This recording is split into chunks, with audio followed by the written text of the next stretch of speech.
Hi everybody, good evening. How are you all doing? I hope you are all very well.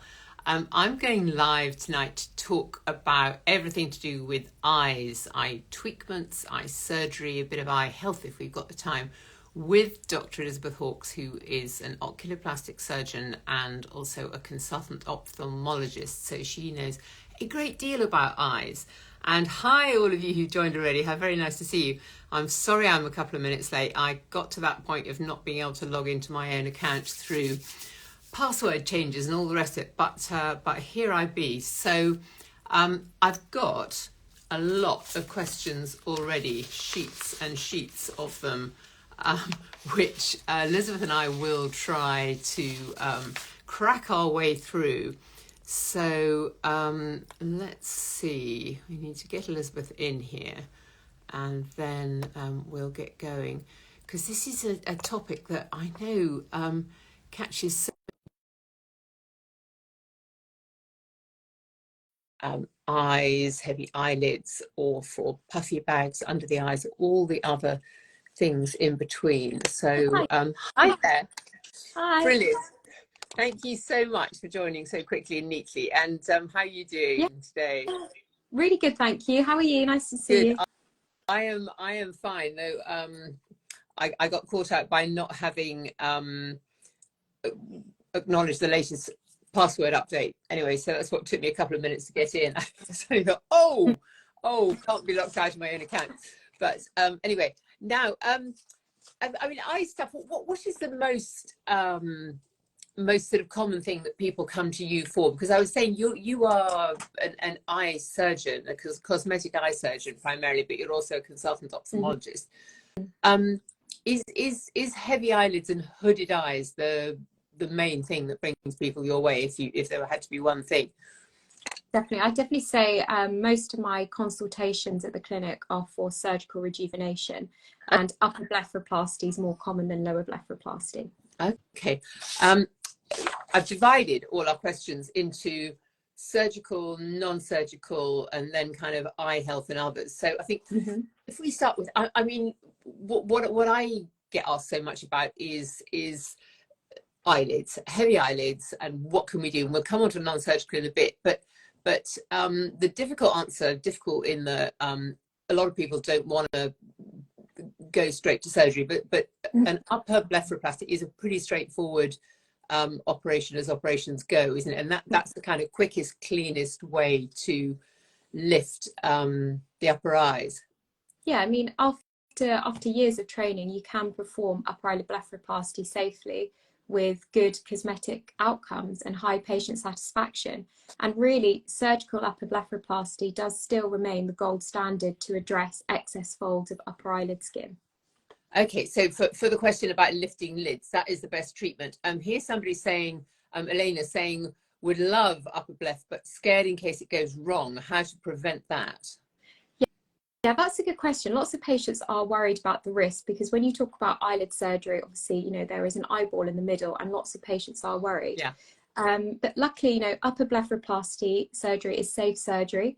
The risks are similar to any type of surgery around the face: infection, bruising, bleeding and discomfort, and some mild swelling post-operatively.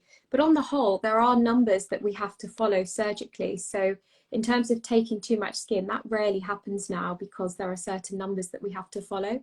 Obviously, I'd say nothing really goes wrong at the time. It's more, how is the patient going to feel after surgery? Have you met their expectations? And that's why it's really important to do a thorough consultation, at least twice prior to surgery, just so everyone's fully informed about what the results will achieve, and make sure everyone has realistic expectations of the outcome.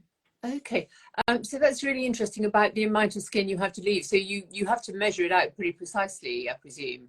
Exactly. Yeah. You've got the number is 20 millimeters. You have to leave at least 20 millimeters of skin in order to safely close your eye. But I think we were talking about this earlier as well, that in terms of what can actually go wrong, well, at the time, it's a very controlled situation, unlike surgery inside the eye where things can go wrong at the time. So cosmetic surgery, blepharoplasty surgery is very unique in that way. Okay.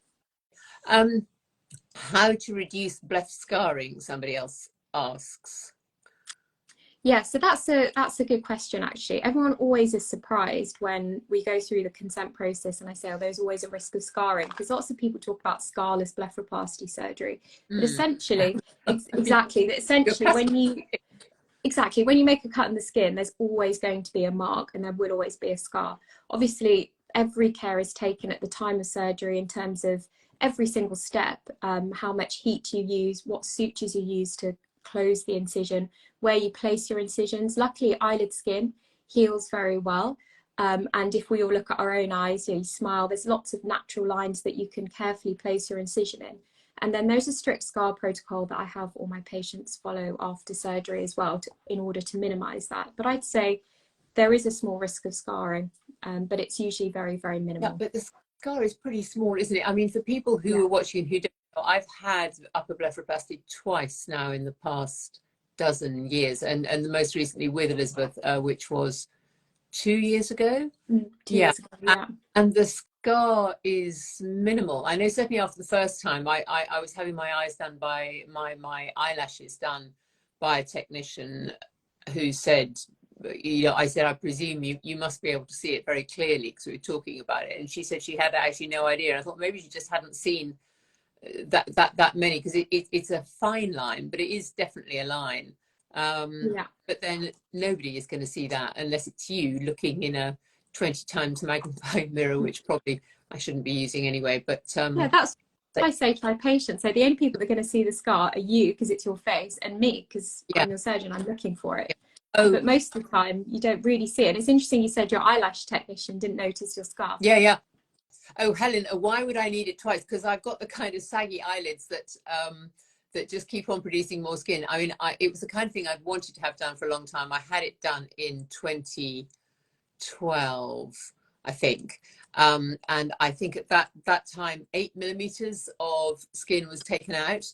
And what I'd been talking to Elizabeth about in 2021 had actually been correcting a lid ptosis, because this lid used to sit sort of halfway down the eye, which is not so good. And you said absolutely that was something you did. And we were talking about that, and then and I also wanted the fat pads removed, the descended fat pads from the corners of the eyes. And he said, yeah, that's well, when I say I said, dear doctor, would this be a good idea? And you said yes. And think, well, in that case, while you're at it, is there excess skin to take out there? And you said, yeah, there was another 7 millimeters. So I've just got ancient stretchy saggy eyelids. It kind of runs the family. So not really. I think it's the natural part. You know what I say to patients, when you have an upper eyelid blepharoplasty, the clock starts again, and you know your face will change in age over time. And 10 years on average is how long you will get from a blepharoplasty. Oh, is it? To look back at your photo from 10 years ago, you know, you probably have noticed that there've been some changes. So it's not like your skin's any worse than anyone else. Sure. Yeah, I think because often with surgery, people think it's a one and done, whether it's a facelift or whatever. But it like you say, it just resets the clock, and then the inexorable process of aging carries on, inching forwards. Do you have to be awake for ptosis surgery? Yes, you do. Awake sedated, which I was quite freaked about actually, because I didn't like the thought of being awake for it. But actually, the sedation was beautifully managed, and I sort of fluttered up to the surface at one point, and then became aware that you and Professor Collins, who you were doing the operation with, were discussing my eyes, and I thought I'd better let them know that I'm here and I can hear them. And then they said, oh, great. And you started asking me to look this way and look that way. And it was fine. And I felt actually quite calm, which was good to know, because, yeah, I wasn't comfortable about it beforehand. But right. Your questions. Now, there's somebody says she's 45 and wants her eyelids done. Should she have it done now or wait 5 years until they're worse? I mean, why wait? Why wait? Yeah, I think if it's bothering you, just get it done. Why be unhappy for 5 years for it to get bad? Just get it done, and the clock will reset, like I said. Yeah, absolutely. And then you can start saving for the next one in 10 or 15 years. Here's somebody saying, I'm 64 with heavy hooded eyes. Is it too late to have surgery? No, definitely not. Actually, and just today I listed a patient who was 72 for surgery. Wow. And she had her blepharoplasty 25 years ago and wanted it done again. God. So no, Okay. it's never too late. We're going to do it under local anaesthetic and a light sedation, which is perfectly safe. Okay. And we're going to be doing it very soon. Brilliant. Okay. Yeah, another It's 10. never too old. I may be back. We'll see how it goes. We'll see if any non-surgical things have improved enough to manage it by then. Best treatment for hooded eyes. I think we've answered that. Yeah. Is it true that forehead Botox is a no-no? Does that mean yes when you have your eyes done, or when you have lids? Yeah, just hooded eyes. Well, I think as most just as most people know who are watching, that when you raise your eyebrows, forehead toxin will reduce the ability to raise your eyebrows. So when you have excess folds of skin, you naturally want to raise your eyebrows to take away that heavy feeling. So if you put Botox in the forehead, you're at risk of the eyebrows coming down a little, and therefore if you have hooded eyes, you could be very disappointed. And I actually have a lot of patients that have come to me who've had Botox and I was really unhappy with it, and it's just simply because of forehead. So I think as a general rule, I think it depends how much excess skin you have, but if you do have hooded eyelids, I generally would advise against Botox to the forehead, but you can definitely do it to the frown and around the eyes, because that'll help give you a small lift and take away the heavy feeling.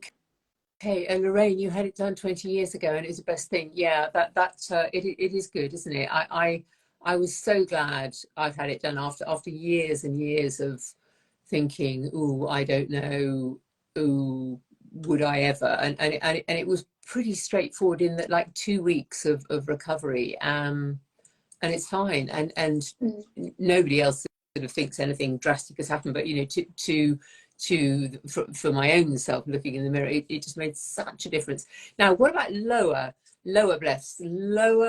bleph internal incisions? That's a statement, not a question, but under what circumstances do you do a lower bleph with internal incisions, or could you explain what internal incisions are? Yeah, sure. So just to understand lower blepharoplasty, so your eyeball is in a bony socket called your orbit, and it's cushioned in fat, and it's usually held back by a delicate structure called the septum. And in our lower lids, we have 3 fat pads, and over time they start to bulge forward, and they're called eye bags. That's what we see. So in order to access the eye bag surgically, you can either go internal, so that's if you pull your lower lid down in the conjunctiva.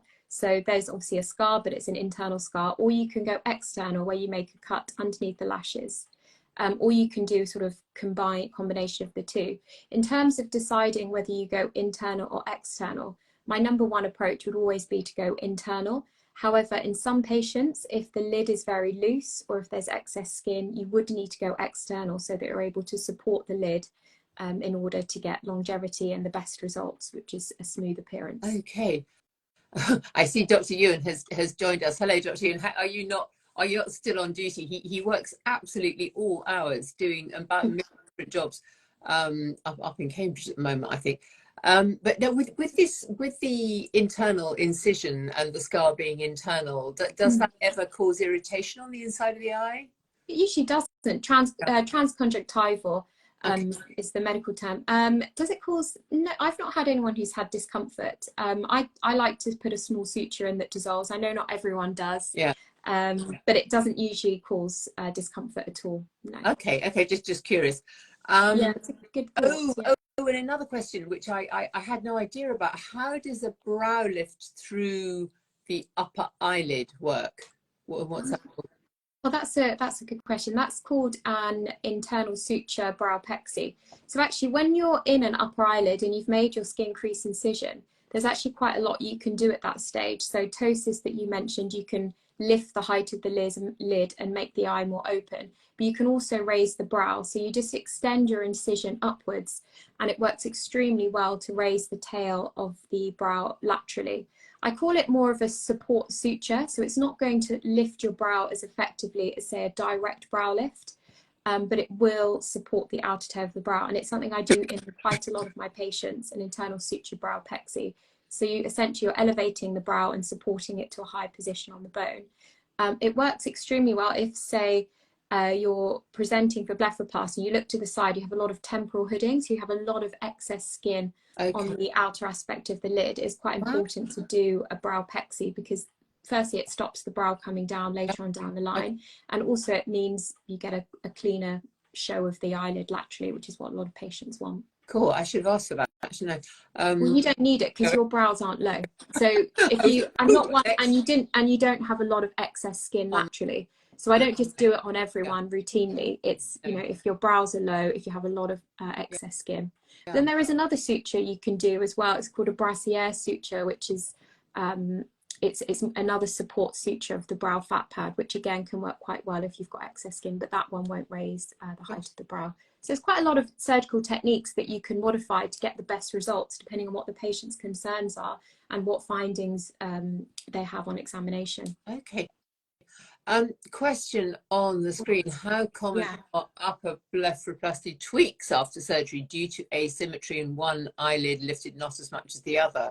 Ooh, choose a surgeon wisely to get symmetry. I'd say. I don't know. What is it? How often? How common is that? I mean, that's interesting. I think, you know, the eyes are never going to be 100% symmetrical. Most of the time, no one's eyes are symmetrical before surgery, and they don't become symmetrical after surgery. I think in terms of, if we're talking about excess skin, that's usually quite unusual, very low risk of excess skin. If you're talking about ptosis surgery, where you've actually altered the height of the eye, then sometimes that does need to be revised, and that can be sort of anywhere between 5 and 10%. Okay, thank you. Right, now non-surgical stuff. Nikki is asking about hooded eyelid treatment, preferably non-surgical.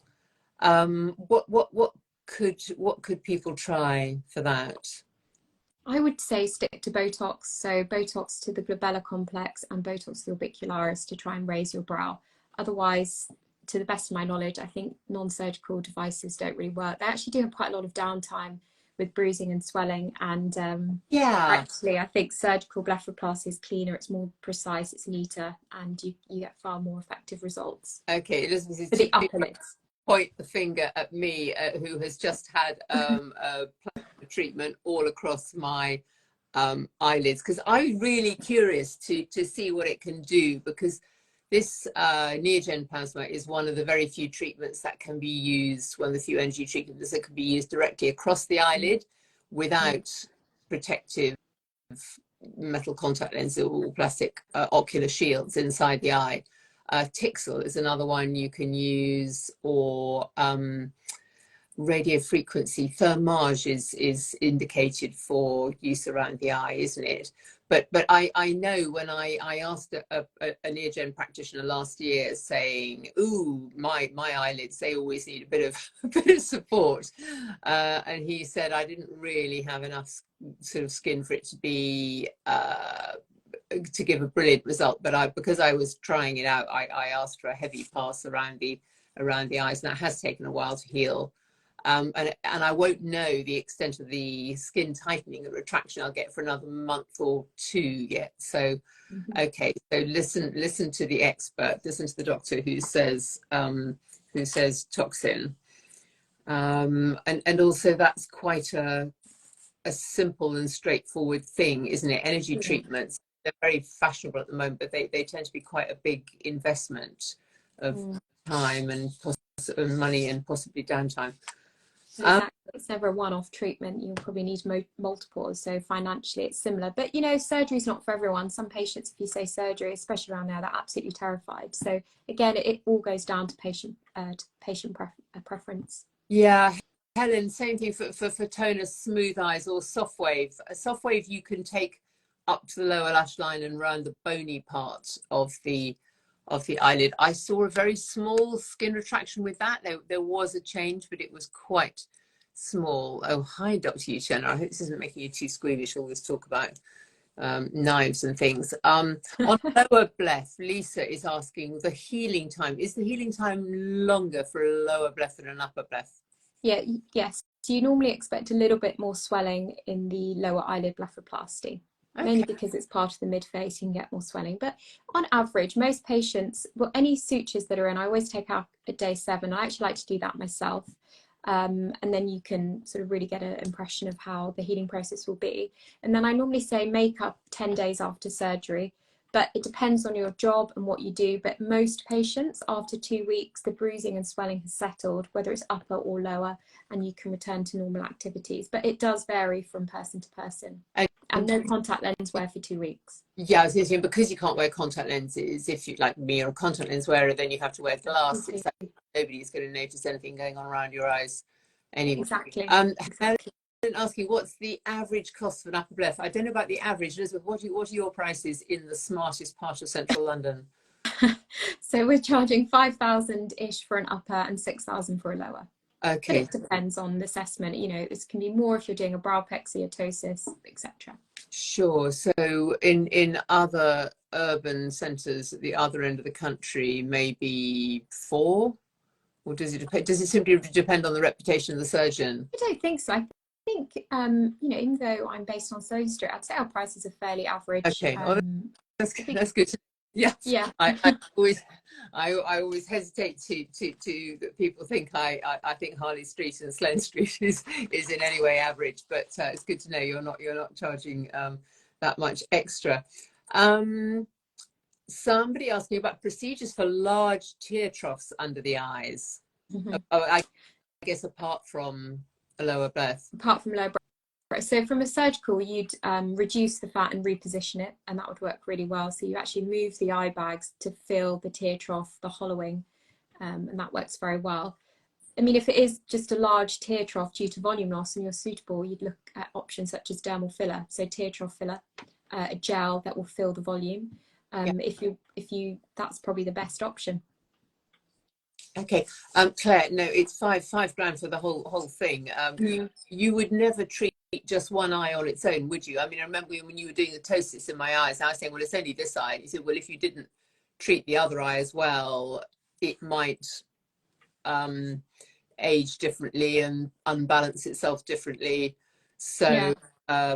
Well, exactly. The eyelids work as a pair, so you usually treat them as a pair. Yes, I've lost. There was a good question which I've not transferred to the master list, which was about protruding fat. Somebody had protruding fat, i.e.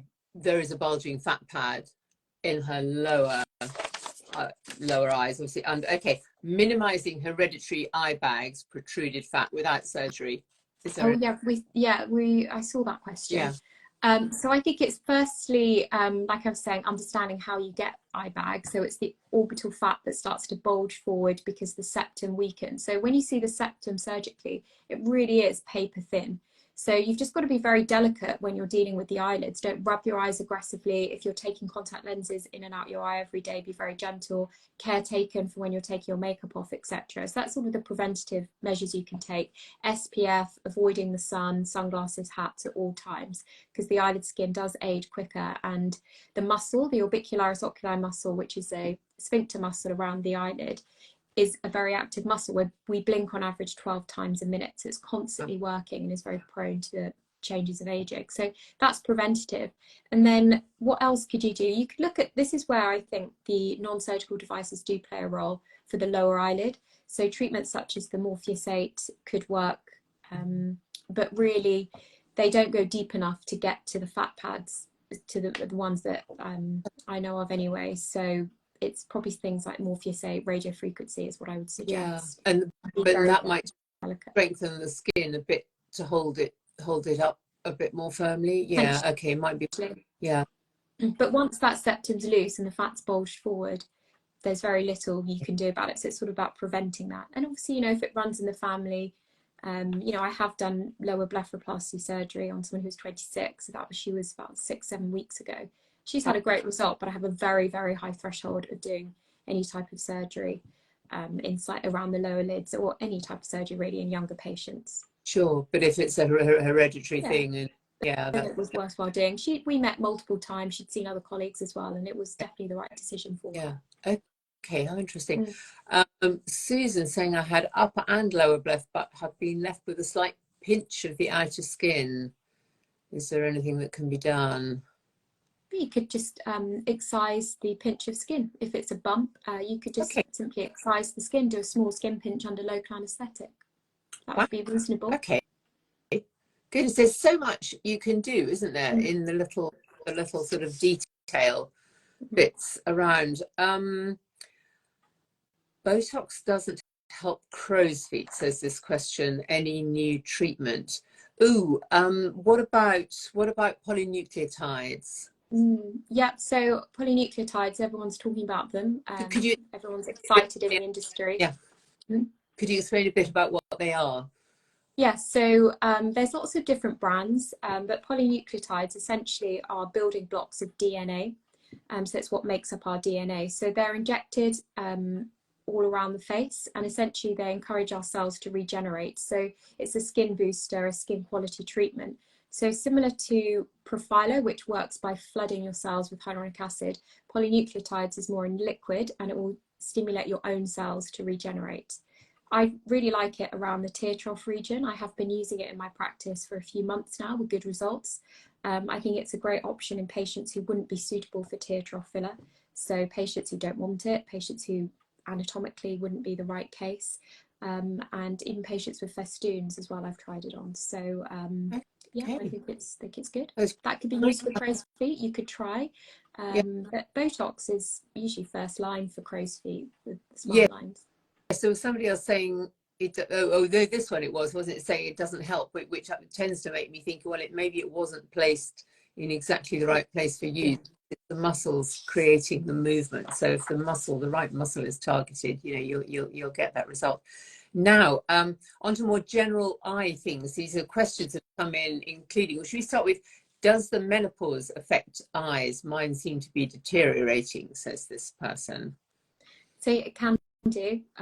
So in the menopause, you have big fluctuations in your hormone levels. So how that affects the eyes? Well, in between our eyelashes, we have meibomian glands, and they're specialist glands that are only in our eyelids. And what they do is they secrete the oily layer of our tear film, and they lock in our tears. So those glands are highly susceptible to hormonal changes in the body. And if the quality of the secretions are reduced, that leaves you susceptible for dry eye. So it is a time where you can get a condition called blepharitis, which is when you get inflammation of the glands and then subsequently dry eye. Yeah, which is no fun, is it? And I hadn't realised that the fact that my eyes water in any remotely cold weather, or when cycling about pretty well in any weather, is the fact that they are too dry. Yeah. Because it seems like the problem is they're watering, therefore how can they be dry? But it's because they're missing that essential tear film, isn't it? Exactly. It's called dry eye syndrome. I actually wrote a blog on that on my website. Okay. About dry eye syndrome. So because patients often say with dry eye, why are you telling me to put, with watery eye, sorry, why are you asking me to put more water in my eye? It doesn't make sense. But it's all part of the dry eye syndrome. So when your eyes are dry, your reflex is to make more tears in order to lubricate the surface of the eye. So by using lubricating eye drops, you're improving the dry eye and hopefully reduce the watering over time. But that's what menopause would do to the eye itself. But obviously around the eye, the eyelid skin, very similar to the rest. You know, your collagen, elastin decreases and the skin becomes more loose. Yeah.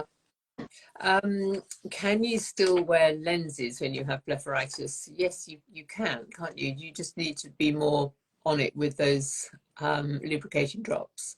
Exactly. You've got to be really careful with lid hygiene. It's so important because when you get debris of blepharitis and meibomian glands, it can become a breeding ground for infection. So if you get debris in your lashes and then you're putting contact lenses in your eye every day, you are at high risk of infection. So you must do lid hygiene, which is simply just cleaning your eyelids morning and evening with warm water in a specific way. You can go one step further and purchase a medicated lid wipe to really clean the lashes, and that, in my opinion, would be safe contact lens practice with blepharitis.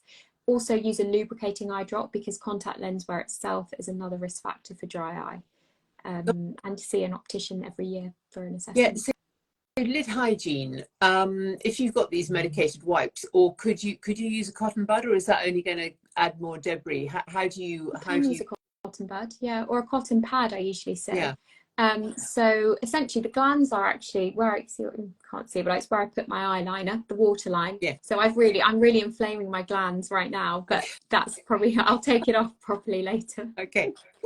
So you've got to really, that's where the opening of the glands are. So you can get a cotton pad and actually just sweep along those glands at the base of the lashes, or you can use a circular cotton pad and soak it in warm water. You can boil a kettle, let it cool down, and really, so the glands run vertically, so you want to really massage downwards for the upper lids and upwards for the lower lids. That's going to really just help open up the glands and improve, and that's lid hygiene. Yeah. Also, you can take omega-3 supplements as well. They take about 12 weeks to work, but that can help improve the quality of the oil secretions as well. Oh, excellent. I was going to ask about that, but and I see somebody's come in saying sea buckthorn oil really helped her dry eye.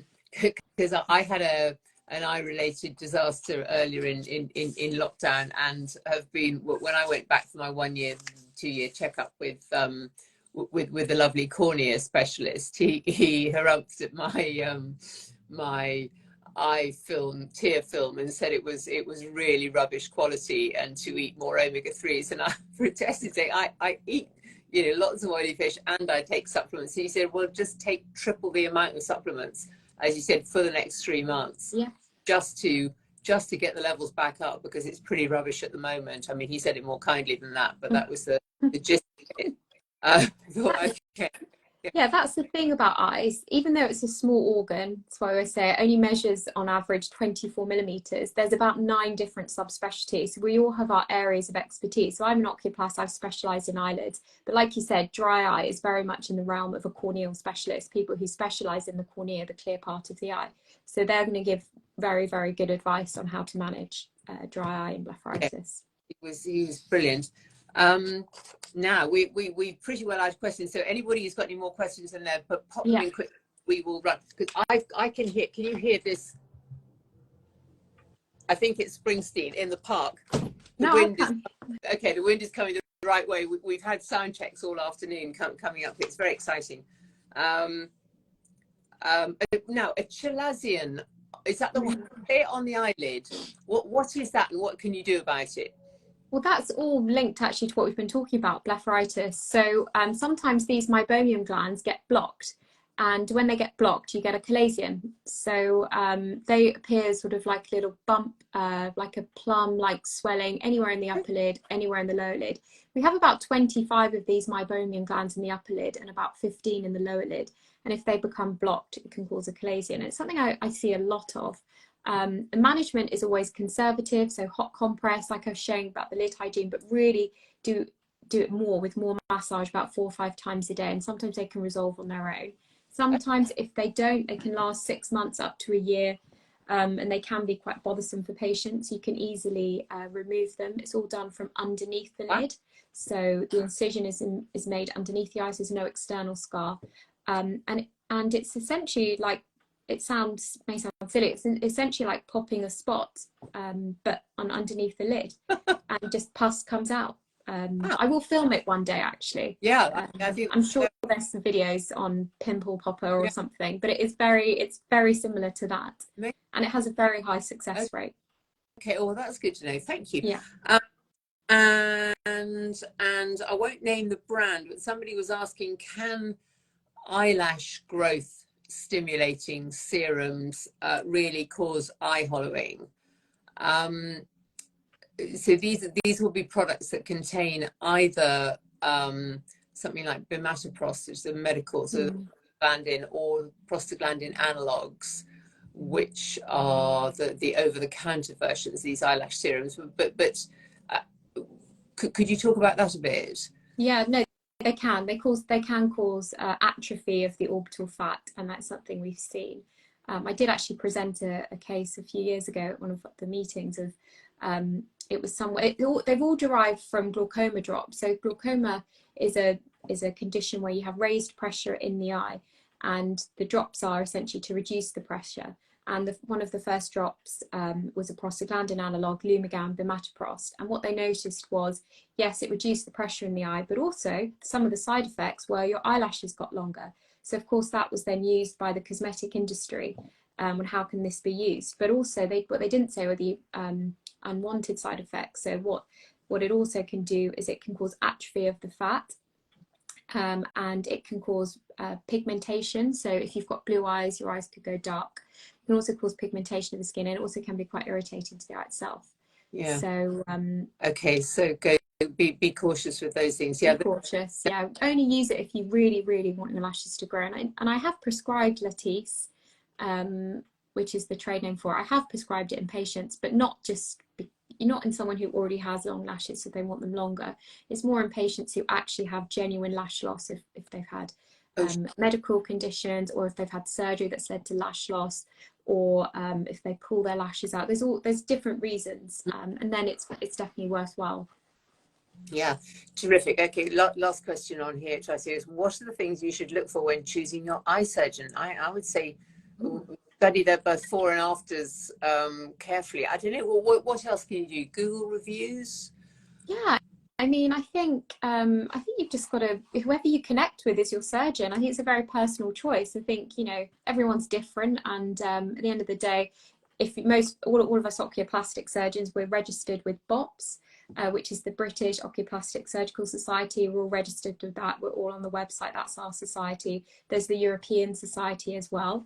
So if you're choosing a surgeon who's registered with them, then really it's down to who you get on with. Do you like their results on social media, which seems to be where most of us publish our work, or on websites, patient reviews, word of mouth? You know, it's a very personal choice, but if you're looking purely on qualifications, you want to make sure your surgeon's registered with BOPS. Terrific. Well, Elizabeth, thank you so much. It's always an absolute pleasure to get you on so nice. all the expertise. I will save this and try and get it as a collaboration with you, so it comes over your side as well. And thank you very much to everybody who joined and for all your brilliant questions. Thank you. Bye now. Thank you. I'll see you soon, Alice. Take care. Thanks very much. Bye.